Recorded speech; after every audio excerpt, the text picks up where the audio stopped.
अगर बिजनेस नहीं करेंगे, खेती नहीं करेंगे, अन्न का उपार्जन नहीं होगा, धन का उपार्जन नहीं होगा। अगर धन का उपार्जन नहीं होगा तो हम लोग का भोजन नहीं हो सकेगा। अगर भोजन नहीं करेंगे तो यह शरीर नहीं रह सकता है। ठीक उसी प्रकार संत महापुरुष कहने की कृपा किए कि अगर इस जीवन में संतों को ज्ञान अपने जीवन में धारण नहीं किए तो यह संस्कार नहीं रहेगा। वह संस्कार कैसा बनेगा? खाना पीना सोना जीवन बिताना, चार काम पशु समान। हम लोग भी भोजन करते हैं, एक पशु पक्षी भी भोजन करता है। हम लोग का भी दिन रात गुजर रहा है और एक पशु पक्षी का भी दिन रात कट रहा है। और हम लोग भी देखते हैं कि संतान को प्यार करते हैं, एक पशु पक्षी भी एक संतान को प्यार करता है। अगर इतना ही हम लोग काम करते रह गए तो कौन सा संस्कार बनेगा? एक पशुवत संस्कार बनेगा। और पशुवत संस्कार बनेगा तो हम लोग निश्चित रूप से पशु के जोनी में चले जाएंगे, इसमें कहीं कोई संदेह नहीं है। संत महापुरुष चेतावनी देते हैं कि अभी भी आपके पास मौका है, चेत जाइए। बहुत व्यक्ति ऐसा भी समाज में मिलता है कि सत्संग करने से क्या हो, क्यों करें? तो संत महापुरुष सलाह करते हैं कि अभी भी आपके पास अवसर बचा हुआ है, चेत जाइए। होश कर चेतो सवेरे, बचो ध्यान की दाव। अभी भी मौका है कि संतों के शरण में चले जाइए, सतयुक्ति प्राप्त करके अपने जीवन में धारण कर लीजिएगा तो बहुत बड़ा कल्याण हो जाएगा। होश कर चेतो सवेरे, बचो ध्यान की दावरे। ऐसे अवसर खोई हो तो रोई हो, पछताए अंत में बड़ा पश्चाताप करना पड़ेगा। इसीलिए संत महापुरुष चेतावनी देते हैं। अभी हम लोग सत्संग में बैठे हुए संतों का ज्ञान को सुनते हैं। माँ सबरी एक पशु की जोड़ी में थी। संत महापुरुष का जूठन खाने के लिए मिला, उनका ज्ञान सुनने के लिए मिला। केवल पशु के जोड़ी में यह ज्ञान नहीं रहता, लेकिन संतों का जूठन खाने के कारण, उनका संतों का ज्ञान उनके कानों में जाने के कारण उनका संस्कार बदल, उनका जोनी बदल गया। कहाँ पशु के जोड़ी में थी और कहाँ राजपुत्री के रूप में जन्म ले लिया। राजपुत्री के रूप में जन्म ले लिए, सुख अपार, धन अपार, लेकिन वह संस्कार भक्ति का पड़ा हुआ था। संत महापुरुष कहते हैं कि भक्ति बीज बिनसे नहीं, जो जुग जाए अनंत। ऊंच नीच घर जन्म लियो त्यों संत का संग। किसी घर में जाकर जन्म लेंगे वह संस्कार नहीं छूट सकता। इसीलिए माँ सबरी को सत्संग का संस्कार पड़ गया था। उनको सुख अपार, फिर भी शांति नहीं मिल रहा था। उन्होंने उसी गांव में संत महापुरुष का पदार्पण हुआ और उनको सत्संग का अवसर मिला। उन्होंने महापुरुष से प्रार्थना की कि प्रभु सुख अपार, लेकिन सत्संग मेरे लिए दुर्लभ हो गया है। अभी भी हमारे समाज में बहुत ऐसे व्यक्ति है, बड़े घराने के व्यक्ति सोचते हैं कि भला सत्संग में कौन जाए बैठने के लिए।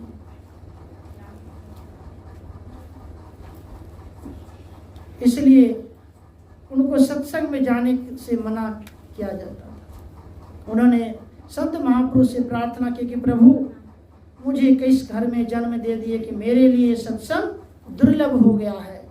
मुझे ऐसा घर में जन्म दीजिए कि मुझसे कोई बात करने वाला नहीं हो। मुझे ऐसा रूप दे दीजिए कि मेरे तरफ मुड़कर कोई देखने वाला नहीं हो। संत महापुरुष तो समर्थवान होते हैं। उन्होंने ऐसा ही उनका मिला और उनके जीवन में मातंग ऋषि जैसा गुरु मिल गया, उनसे सतयुक्ति मिल गया। उन्होंने अपने जीवन में धारण की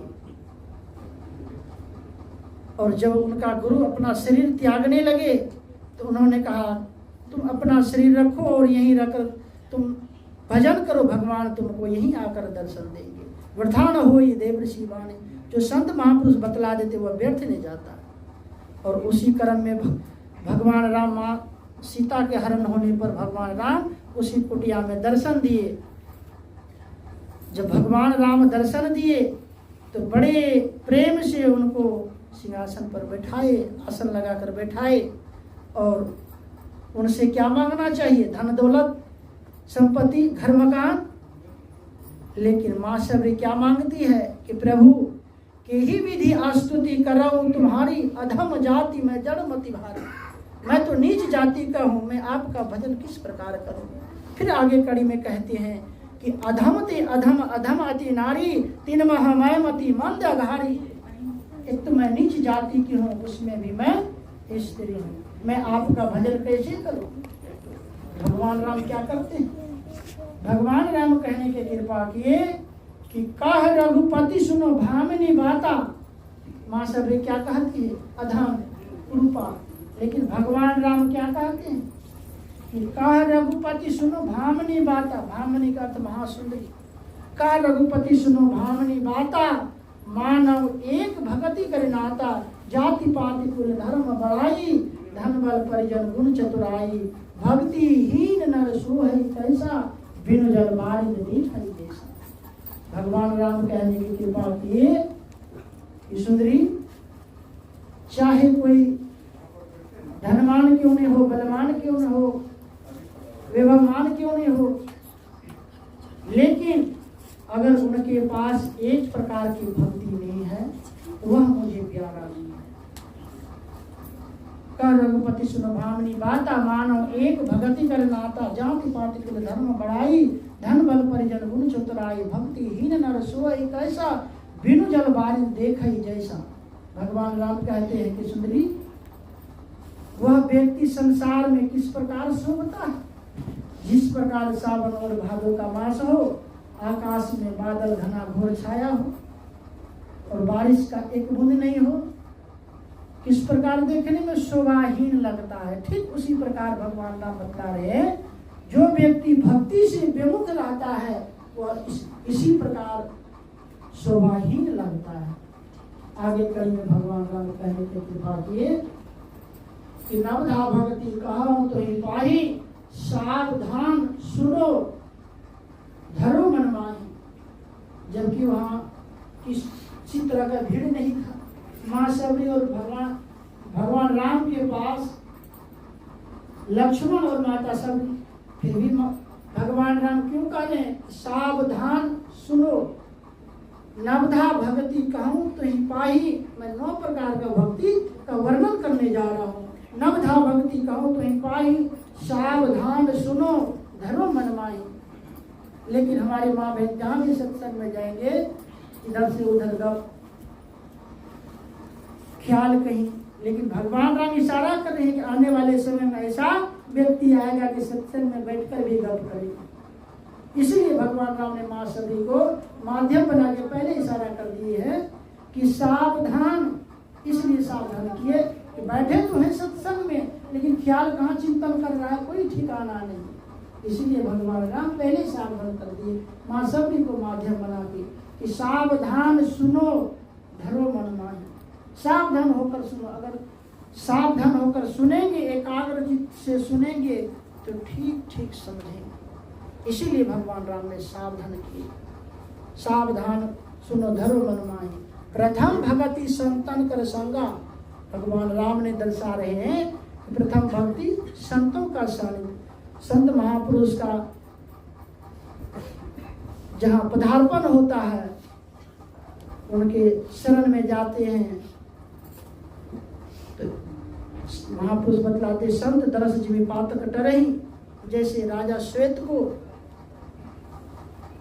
स्वयं राजा थे लेकिन अपने जीवन में कभी सत्संग नहीं किए, दान नहीं किए, फलस्वरूप ब्रह्मलोक की प्राप्ति हो गई। लेकिन ब्रह्मलोक जाने पर भी उन्हें शांति नहीं मिला, वहाँ भी भूख प्यास सताने लगा।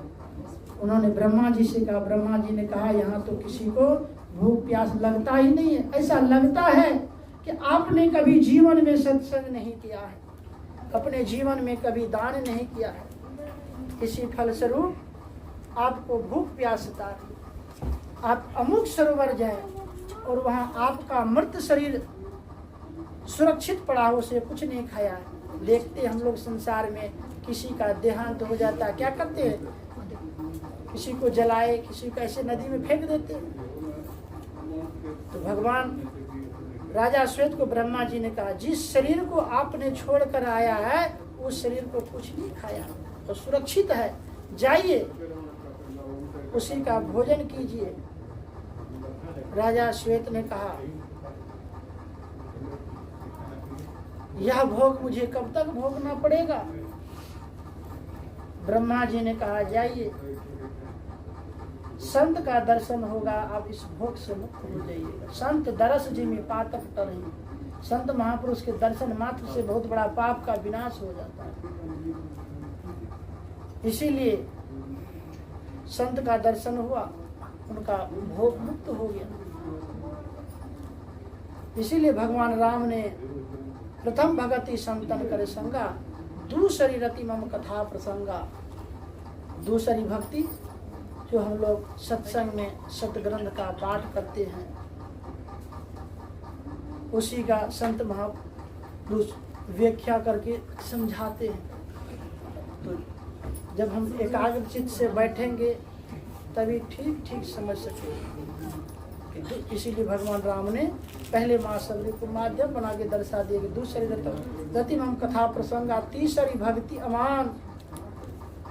भगवान राम जानते थे, वह तो मर्यादा उत्तम पुरुष थे, त्रिकालदर्शी थे, सब जानते थे कि आने वाले समय में बहुत व्यक्ति ऐसा होगा कि मान के पीछे पड़ा रहेगा कि मुझे फलाने जगह से निमंत्रण भेजा गया नहीं, मैं फलाने के यहाँ क्यों जाऊँ, सत्संग में फलाने जगह क्यों जाऊँ।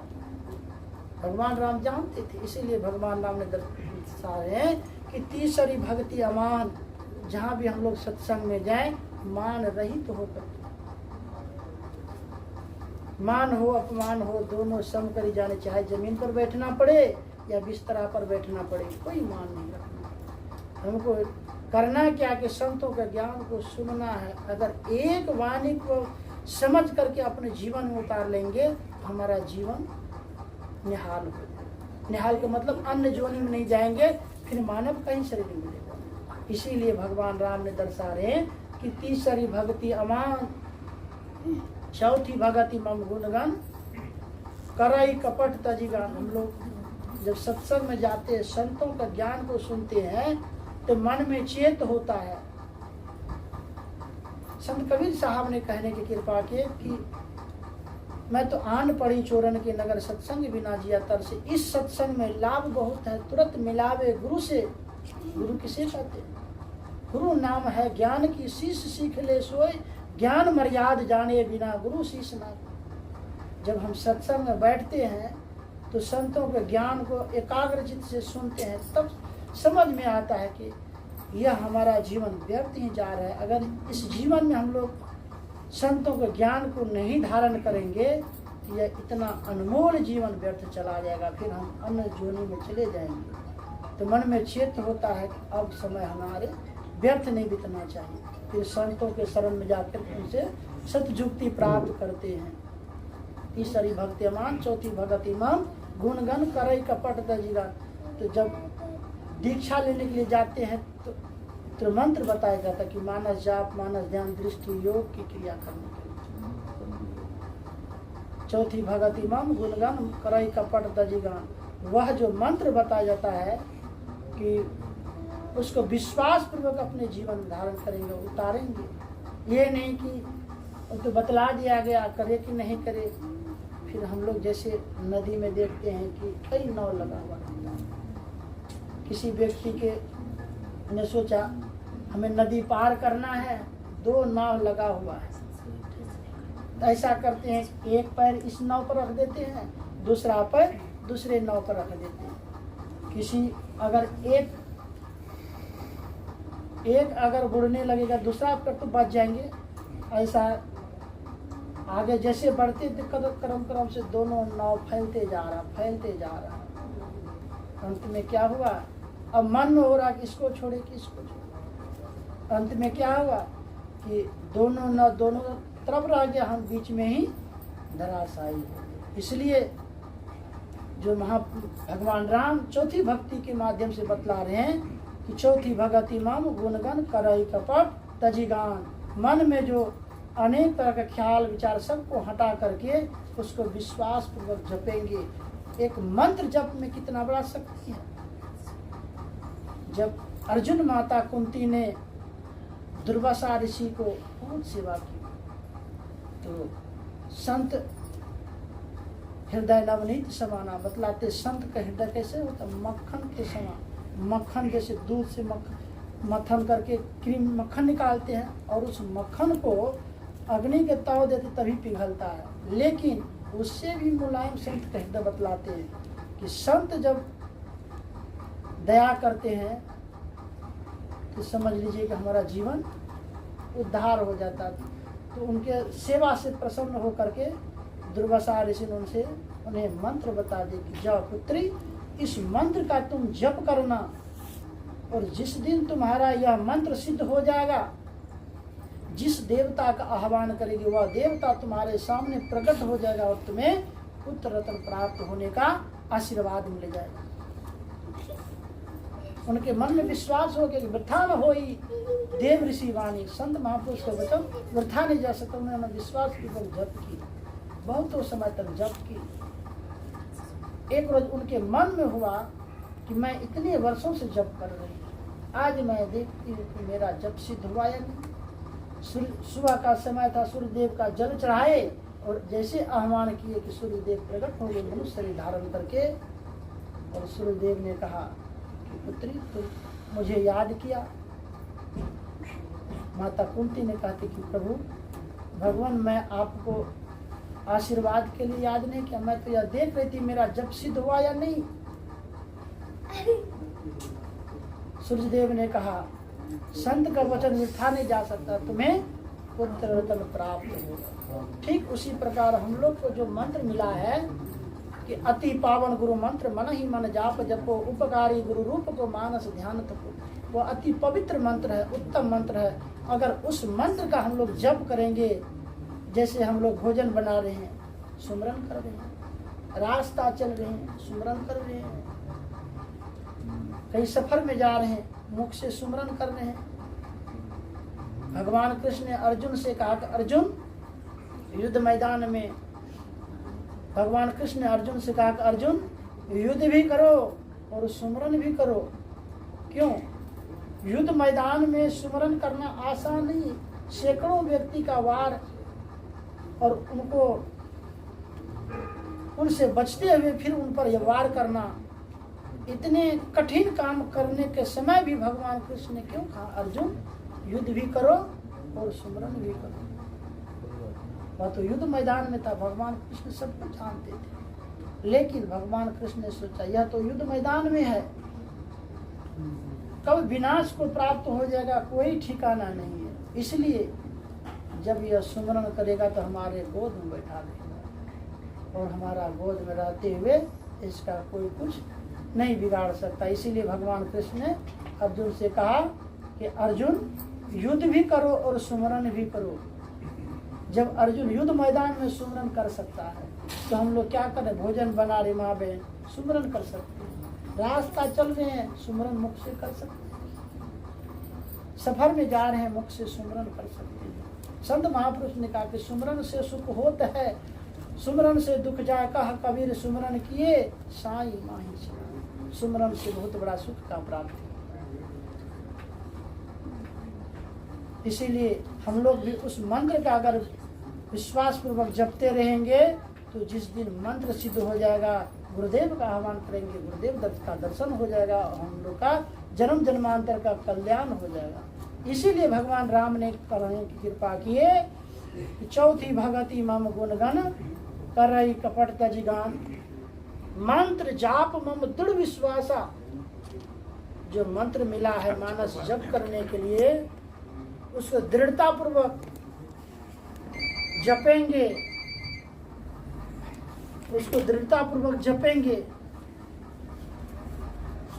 एक ना एक दिन वह सिद्ध होगा। और मंत्र जप करने से क्या होता, मन का सिमटाव होता है। संसार में जैसे हम लोग बैठते हैं ध्यान करने के लिए, बैठे हैं ध्यान करने के लिए। महापुरुष बतलाते हैं कि बैठे हैं ध्यान करने के लिए, मन संसार का चिंतन कर रहा है, फिर संभल कर बैठते हैं ध्यान करने के लिए, मन फिर संसार में विचरण करने लग जाता है। क्यों? ऐसा क्यों होता है कि संसार का एक एक सुख मिल रहा है, महल का सुख, धन का सुख, पुत्र का सुख, एक एक सुख मिल रहा है, इसलिए हमारा मन संसार से ही हो गया। और संत महापुरुष जो हमें मंत्र बतलाए हैं जप करने के लिए, मानव ध्यान करने के लिए, तो कुछ मिल तो नहीं रहा है, लेकिन करते जैसे देखते छोटा बच्चा पढ़ाई कर रहा है, जूनियर क्लास से पढ़ाई करते जा रहा है, सीनियर क्लास तक चला जा रहा है, लेकिन कुछ मिलता नहीं, परिश्रम हो रहा है, कुछ मिल नहीं रहा है। अगर ऐसा सोच ले कि कुछ मिलता ही नहीं, क्यों परिश्रम करे, फिर वह ऊंची शिक्षा को प्राप्त नहीं कर सकता है, ऊंचा पद को प्राप्त नहीं कर पाएगा। ठीक उसी प्रकार हम लोग सब जोर से ख्याल को समेट करके सुमरन करेंगे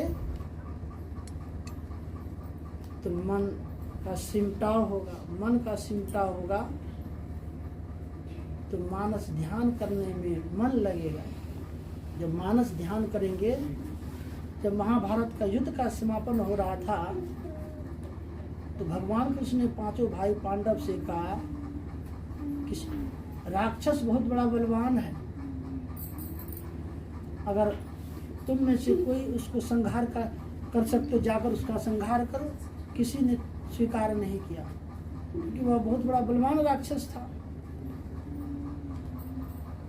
तो एक छोटा सा बालक ने कहा, प्रभु अगर आपका आदेश हो जाए तो मैं उस राक्षस का संहार कर। भगवान कृष्ण का ठीक है जाओ। तो उन्होंने जाने के बाद रास्ते में क्या किए, बैठ गए, पवित्र होकर बैठ गए और भगवान कृष्ण का मानस ध्यान किए। बहु साक्षात भगवान कृष्ण का दर्शन हुआ और भगवान कृष्ण का शक्ति उस बालक के अंदर प्रवेश हो गया और उस शक्ति से भगवान उस बालक ने राक्षस का संहार किया।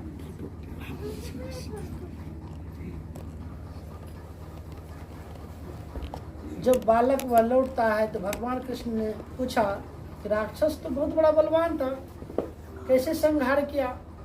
बालक ने कहा, भगवान वह राक्षस बहुत बड़ा बलवान अवश्य था,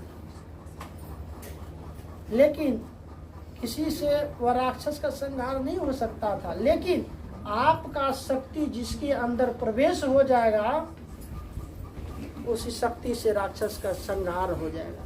तो मैंने सोचा वह शक्ति मेरे अंदर आ जाए और उस शक्ति से मैं राक्षस का संहार कर दूं।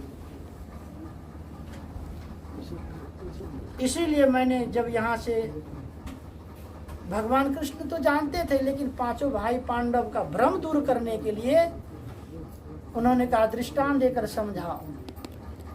तो बालक ने कहा, मैं जब यहाँ से गया रास्ते में बैठकर आपका मानस ध्यान किया और जब आपका साक्षात दर्शन हुआ तो आपका शक्ति मेरे अंदर प्रवेश हो गया और उस शक्ति से राक्षस का संहार कर दिया। ठीक उसी प्रकार हम लोग का जो यह ध्यान नहीं बनता, क्यों?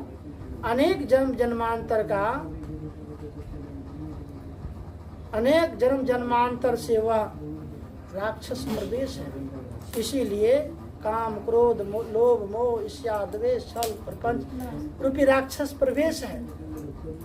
अगर उस महापुरुष का ध्यान करेंगे, उनका शक्ति हम लोग का अंदर आ जाए, फिर उस शक्ति से राक्षस का संहार हो जाएगा, हम लोग का ध्यान बनना प्रारंभ हो जाएगा। इसलिए हम लोग मानस ध्यान और मानस जप करते रहेंगे, मानस जप करते रहेंगे तो मानस ध्यान में बल मिलेगा। इसलिए सत्संग नित्य करते रहेंगे तो सत्संग में से ध्यान करने की प्रेरणा मिलेंगे और ध्यान करते रहेंगे तो इस जीवन और आगे का जीवन भी उत्तम बनेगा। इसीलिए भगवान राम ने कहा कि चौथी भगति मम गुणगन कराई कपट गान मंत्र जाप मम दृढ़ विश्वासा पंचम भजन सो वेद प्रकाशा। जो मंत्र मिला उसको दृढ़ता पूर्वक जपेंगे। छठदम शील विरति बहुकर्मा निरंतर सज्जन धर्म।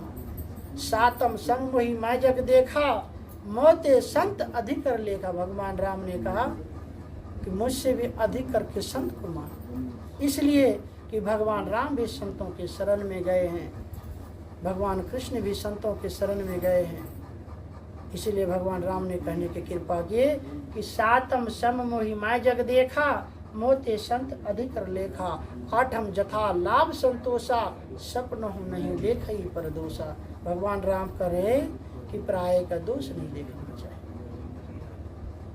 आठम जथा लाभ संतोषा, सपन हूँ नहीं देखा ही पर दोषा। नवम सरल सब सन छल हीना, मम भरोस ही हरस न दीना। नम एक जिनके होई, नारी पुरुष चराचर कोई। सोई अतिशय प्रिय भामिनी मोरे, सकल प्रकार भगति दृढ़ तोर।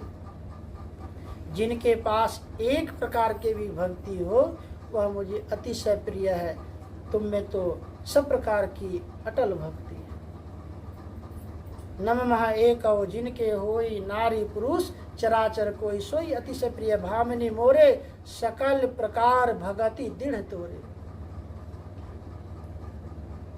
कही कथा सकल विलो की, हरि मुख हृदय पद पंकज धरे। तज योग पावक दे, हरि पद लीन भई जहाँ नहीं भी। नर विविध कर्म अधर्म बहुमत, शोक प्रद सब त्याग हूँ। विश्वास करी कहा दास तुलसी, राम पद अनुराग हूँ। अगर संतों के शरण में हम लोग विश्वास पूर्वक उनके ज्ञान को अपने जीवन में धारण कर लेंगे तो इस जीवन में तो शांति से ही रहेंगे और परलोक में भी शरीर छूटने पर भी मानव का ही शरीर मिलेगा और श्रीमान कुल में जन्म लेंगे, अर्थात साधु कुल में। साधु कुल किसे कहते? जिस घर में सबका सब सत्संगी हो वह कुल साधु कहलाता है। और उस कुल में जो जन्म लेते बच्चा, उसका देखिए बचपन से संस्कार बना रहता है। इसीलिए महापुरुष ने कहने की कृपा के कि भक्ति बीज बिन से नहीं, जो जुग जाए अनंत। ऊंच नीच घर जन्म लियो त्यों संत के संग। नानक देव जी महाराज ने कहने की कृपा की कि नीमी नानका चढ़े सुतरे पार, जो श्रद्धा कर से मदे वाहे गुरु पार उतारनहार। गुरु नानक देव जी महाराज बहुत उच्च कोटि के संत थे, लेकिन कहने की कृपा के अपने आप को नीचा बनाना। नीमी नानका, नीमा का अर्थ होता छोटा, नीचा, अपने आप को नीचा बनाने। फिर आगे कड़ी में कहने की कृपा की कि वाहे गुरु नाम जहाज है, चढ़े सुतरे पार, जो श्रद्धा कर से मद वाहे गुरु पार उतारना। वह नाम एक जहाज के समान, जैसे हम लोग जहाज पर बैठते हैं तो समुद्र का पार चले जाते, ठीक उसी प्रकार अगर हम लोग अपने जीवन उस नाम को धारण कर लेंगे तो समझ लीजिए कि इस जीवन में तो सुख से ही रहते हैं, शांति से ही रहते हैं। लेकिन यह शरीर छूटने पर भी मानव का शरीर मिलेगा और उत्तम संस्कार लेकर आएंगे और भजन करने का अवसर मिलेगा। इसीलिए अपने जीवन में उतारने का प्रयास करेंगे तो ये लोग परलोक उत्तम बनेगा। गुरुदेव इसलिए कहने की कृपा की सत्संग नित करो, ध्यान नित रहिए करत संलग्न हो। नित करते रहेंगे, सत्संग नित करते रहेंगे। जिस घर में नित सत्संग होता है, नित ध्यान करते हैं, वह घर स्वर्ग के समान रहता है। इसलिए घर में नित स्तुति प्रार्थना करना चाहिए, नित त्रैकाल संध्या करना चाहिए। यही आप लोग के सेवा में थोड़ा सा रखा। बोलिए श्री सद्गुरु महाराज।